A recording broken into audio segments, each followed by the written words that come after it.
I'm coming to believe that everything is just a cycle of information and action over and over again until eternity. I have so many thoughts on this, and I worry that this isn't going to be cohesive or organized because I don't really have like the three things or anything, but I'm just going to ramble through this and give you my thoughts on this. So this is kind of piggybacking off of the idea that I had from a previous video about how in your business, you should be either looking at something on a regular basis or doing something on a regular basis.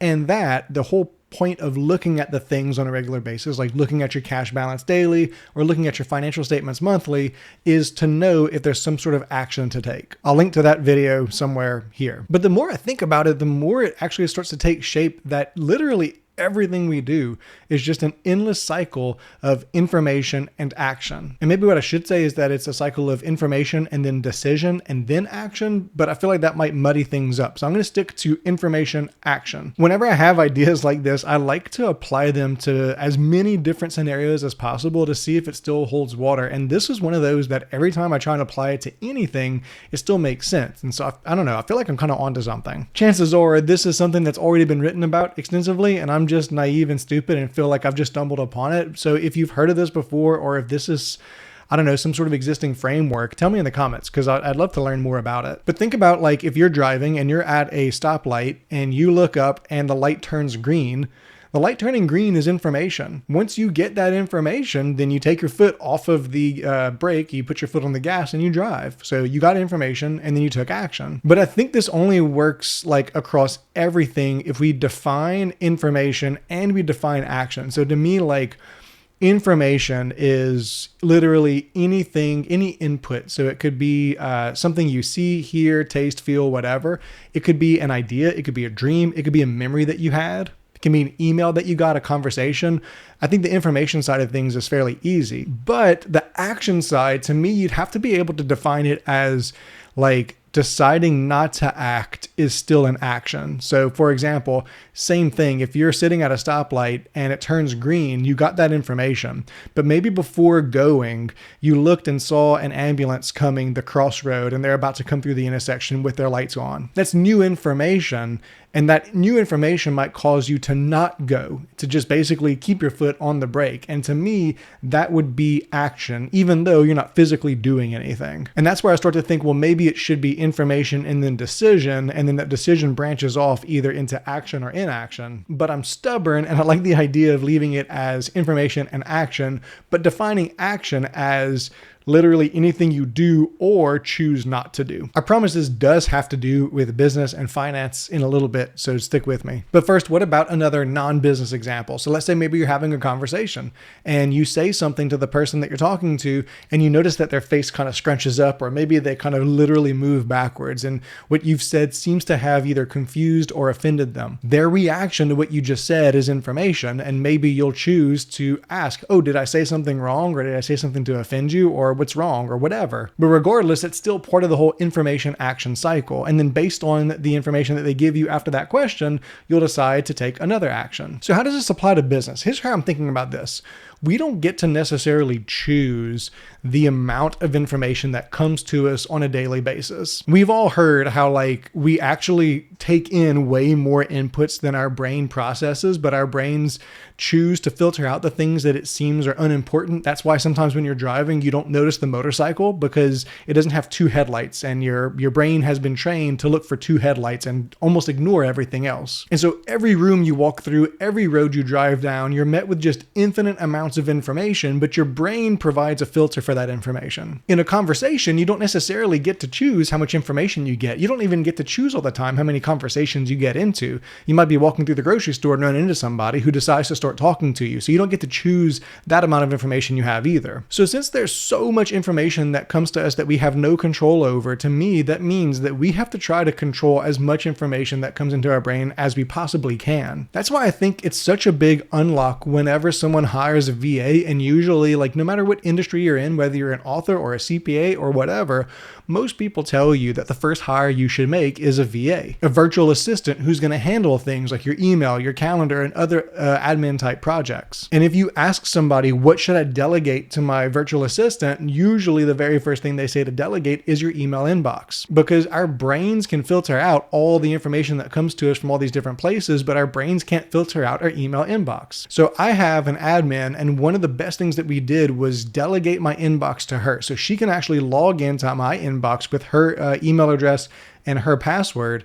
And we set up these folders where one is my name, and those are the emails that only I can answer. So she puts emails in there that she doesn't know the answer to it. A reply needs to come to the client, but it has to come from me for whatever reason. Then we have a review folder where things that come in that maybe it's just information that I should know, but it doesn't really require a response, goes there. And then literally every other folder, there's like 3 or 4 other folders, and they're all just basically information that just needs to be organized. Like there's one called upcoming travel, there's one called receipts, those types of things. And realistically, like the information from those emails could probably be pulled out of the email and put into some sort of database or a dashboard, but it's just as easy just to leave the emails there. But the point is, during like the height of busy season, I will get hundreds, literally hundreds of emails a day. But whenever I log into Gmail, it defaults to going to my Seth folder. That way I'm only looking at those emails that my admin has decided those are the ones I need to respond to.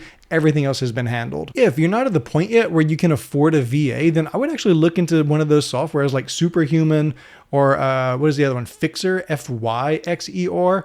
Those are all these like AI enabled email inboxes that sit on top of things like Gmail, and they help to filter your emails for you and organize them so that you don't have to. Now, I did promise that this would have to do with finance, and it does. So think about this the same way. Like whenever you're looking at your financial numbers, your financial statements, your cash balance, your metrics, whatever it is you're tracking, again, all of that is information. But this is where things start to fall apart. A lot of people end up setting up these systems where either they're going to get like a daily cash balance email, or they're going to look at their financial statements every day or every week, or they have this dashboard to fill out, but they're getting all this information and there's not really any action that can be taken, or they don't know the action that they should be taking. So anytime you decide that you're going to look at a certain set of numbers on a regular basis, you need to know beforehand what action you're looking to take. Is it that you're tracking something for the purpose of being able to know that things are going the way that they should go? Like maybe you're trying to target a certain conversion rate or a certain return on ad spend. And so the thing you're looking at, the information that you're choosing to get, is just that metric. And you know that if that metric is a certain thing, that the action you take is not taking any action. Or if the metric is outside of a certain range, then you have a predetermined set of actions that you then take. So maybe you see that your return on ad spend just totally plummets one week. The next action you take should be to go get more information. So to see what's causing that ROAS to go down. Did you have an increase in ad spend? Did you have a decrease in income? If you had a decrease in income, then there should be more information you go to get. Did you have a lower conversion rate? Did you have lower average order value? Was there a problem with your Shopify store? Whatever it is, all of that just becomes more and more information so that then you can go and fix the problem. Now, one of the biggest issues is people will say like, okay, I know I need to look at this, and this on a regular basis, but then like, that's it. There's no other thing that happens.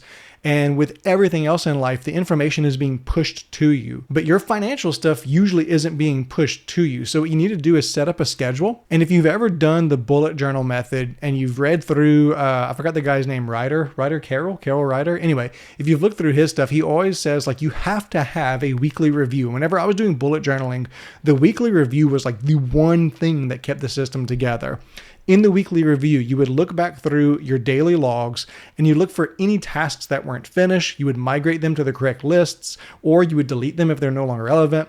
You would look at things that happened throughout the week and you would journal about those, or you would just make notes of them if you needed to. You would check your calendar. It was like the time where you got to finally like look in all the different places, look in the corners and clean things up so that you knew you had this safety net to your system. But the weekly review only works if you do it weekly. And so it only ever worked for me if I actually had like a calendar event set up. Weekly review, Sundays at 2:00 or whatever time I would do it. So it should be the same thing with your financial system. Whatever things you're doing, you need to set aside time for that. And that becomes the time that you choose to go and get the information so that then you can take the action. It needs to be scheduled wherever it is that you schedule things so that you remember to do it and nothing gets scheduled on top of that. Now, it's so easy to look at information and just get overwhelmed immediately and not know what the next thing to do is. And if you're anything like me, if I see a list of 20 things I have to do, I'm doing 0 of them. I'm not doing any of them. Even if I know that doing one thing a day, it'll knock out the whole list within 3 weeks, I'm just going to ignore it until I feel like I have time to do all 20 of them. So then I would just use this analogy with figuring out what action to take. I feel like the action that you should take is the next easiest thing that moves you incrementally closer to the finished product. So for example, if you are climbing a set of stairs, it doesn't make sense to take 5 or 6 steps at a time. You're going to fall, you're going to hurt yourself, whatever. But it also equally doesn't make sense to just continue to shuffle along tiny steps on the same step without ever moving up. And I feel like sometimes what we do is we trick ourselves into thinking, I trick myself into thinking that I'm taking action by just endlessly planning or endlessly gathering more and more information, because I feel like most people fall either on one side or the other. Either you're going to lean towards more information without taking action, or more action without getting enough information. I lean towards more information. So I'm going to continue to gather information. I'm going to research. I'm going to ask ChatGPT. I'm going to ask Jessica. I'm going to ask the team. I'm going to poll the audience. I'm going to do all these things to get as much information as possible without ever taking action. But every time I ask someone, or I send an email, or I go research, I feel like I'm getting work done, even though I'm not moving any closer to actually getting anything done. On the other hand, I know people who lean towards action before information. And so they'll set prices, or they'll set discounts, or they'll do things without even knowing the reason behind it. And honestly, like, that might be the better way to be, because if, let's say, I'm going to go out and figure out what kind of discounts we should be doing for the bookstore, like how should we be doing our discounts if we're doing discounts at all? Well, I'm going to feel like I need to go look at all the data that we have and figure out our margins on every single item and run all these scenarios, look into, Facebook groups, what are other people doing, read articles, ask Claude, whatever, without ever even setting a discount. Jessica, on the other hand, might just say, let's just mark these books 30% off if they haven't sold after a certain amount of time, or whatever. The thing is, though, if she's wrong about the 30% off, or if she's wrong about whatever the thing is, whether or not it's right or wrong is going to become apparent more quickly than me gathering endless information, because we'll have actual results to see it. If, let's say, we mark something down 30% and it sells immediately and it sells too quickly, maybe it means we marked it down too much. And so we just change it for the next time. Or if we mark it down 30% and it never sells and we have to mark it down again, then maybe 30% wasn't enough. Or maybe there's some other metric out there that caused a thing to happen, but we won't know until we actually do the thing. Now, on the other side of this, the downfall of being more action than information is if you do take action without information, then it's hard to measure results, and it's hard to know, like, okay, if it doesn't work,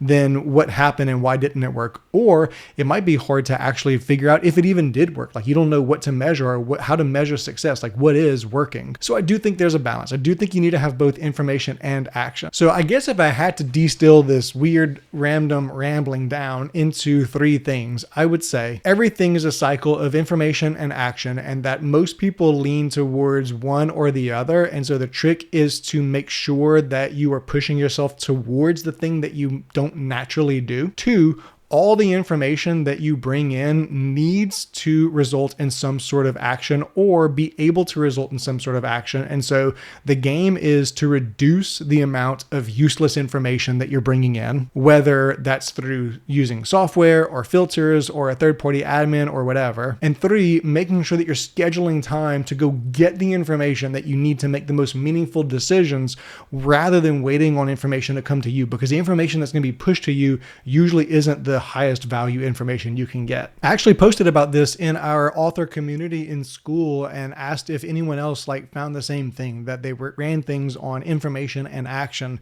And someone pointed out how one of their main ways of growing their author business is doing translations. And they found that revenue and the royalties from translated versions of their books make up 27% of their total income. So now, armed with that information, they're going out and trying to do other translations. And now they have the information to know, was this a worthwhile translation? Should they keep pursuing that language, or was that one that just didn't hit for them? I thought that was cool. And so if you want to see what other authors are doing and the information that they're using and how they're using that to take action, check out the Skool community. The link is in the description. So I don't know, is this something that makes sense to you? Do you like this idea? Is this helpful at all? Has this already been talked about a lot and I'm just totally missing out and I need to go read some more books? And if there are books to read on the subject, what are they? Because this is super interesting to me. Please let me know in the comments and I will see you next time.